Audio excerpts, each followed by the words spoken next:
1, 2, 3, go! Lagay muna tayo ng butter sa ating frying pan at initin muna natin bago natin ilagay yung ating salmon. Mahilig kami sa salmon. Kaya palagi kaming nagaluto niyan at least 2 times a week or once a week. So ito, ilagay na natin yung ating salmon. At hintayin natin na mag-brown at balittarin. Ang salmon ay nilagyan ko na ng salt and pepper bago ko i-preto. So ayan, kumukulo-kulo na. Paborito kasi ng lahat yung salmon.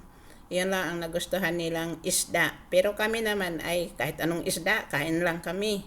Pero yung mga anak ko, mahilig sila sa salmon.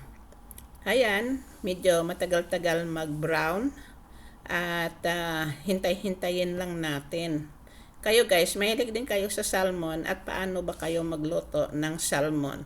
Sa akin naman ay maraming paraan ang pagluluto ng salmon. Pero yung ganito ay hindi palagi. Minsan gina-steam, iniihaw, maraming paraan. Ngayon, baliktarin natin yung aking salmon, brown na, Pag binaliktad mo, and then the same dyan sa kabila, luto na yon normally. Kasi hindi man niluluto ng maigi ang salmon, kasi pag overcook naman, medyo hindi na juicy ang gitna. Kaya kailangan yung tamang-tama lang. Marami ang nagtataka or parang natakot kung ako ang magpreto kasi kinakamay ko. Parang madali kasi sa akin pag tinutulungan ng daliri. At marami ang nagsasabi na masarap ang niluluto pag kinakamay. Basta kaya lang ng kamay. Nakakatawa, iba kasi hindi talaga maghawak ng kamay. Mayroon akong chef cook noon na hindi talaga yung nagakamay, ginagamitan niya ng kimpit. Kasi takot siya na matalsikan ng mantika. Pero pag ako, parang natatakot siya, hindi siya tumitingin. So, ganun talaga tayong mga Pilipino, matapang, survivor, at lumalaban.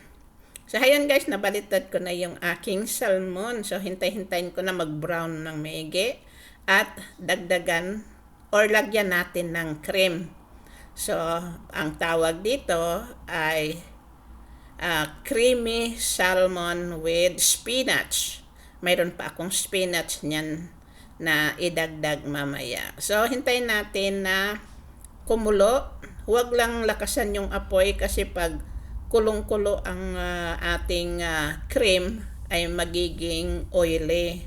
Kailangan mahina lang yung apoy. Tingnan ninyo yung pagkulo sa gilid lang pero sa gitna hindi pa. So dahan-dahan lang yan hanggang sa magbawas ng kaunti yung ating cream or maging creamy. Ngayon ay medyo malapit na at hintay-hintay natin na ilagay ang ating spinach. Gusto ko ang spinach na kapartner nito. Kasi pag ilagay ko yan sa plate ay ginalagay ko sa ilalim yung spinach and then yung salmon sa taas.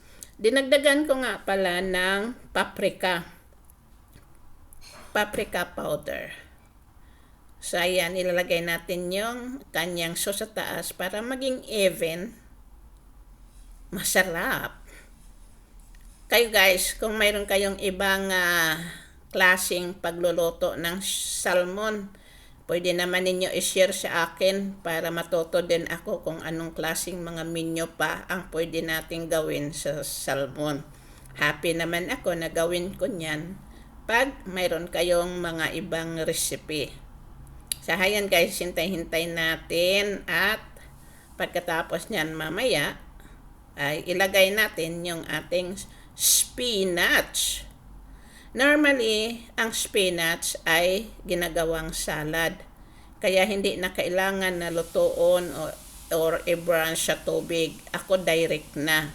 Kasi sayang naman yung vitamins ng spinach. At shoutout nga pala sa ating mga supporters, followers, yung mga loyalist dito sa Mel's Cuisine at sa aking ibang channel kagaya ng B and Eagle at Amy R. Navarra sa FB or sa Facebook. Ngayon, lagay na natin yung ating spinach. Iyon na ang final na procedure. And then, pag nilagyan natin ng takip yan, maluluto lang siya ng ganon. Hindi na natin kailangan na haluin. Kasi pag may takip, maluluto lang ng sarili niyang moist. At siyempre, pagkatapos niyan, ay pwede nang imukbang. So, patuloy tayo sa ating paglalakbay dito sa ating YouTube channel. Kahit dahan-dahan lang, slowly, okay lang yan. So, shout out sa lahat ng mga baguhan at sa ating mga veteranang mga supporters. Maraming salamat sa inyo. Shout out nga pala kay Pia Casaw, Emma Cruzada, Christy Bonanza. Ayan ang mga veterana kong mga supporters. Tricia May Cruzada, Nida Dingko, ayun. At yung iba pa na mga baguhan pero very loyal din sila kasi dyan palagi sila sa aking channel. At hayan guys, sana nag-enjoy ulit kayo sa aking video na ito. Napaka-simple na recipe at very enjoyable. Pwede ito sa mga bata kasi ang spices niya is not a very strong one.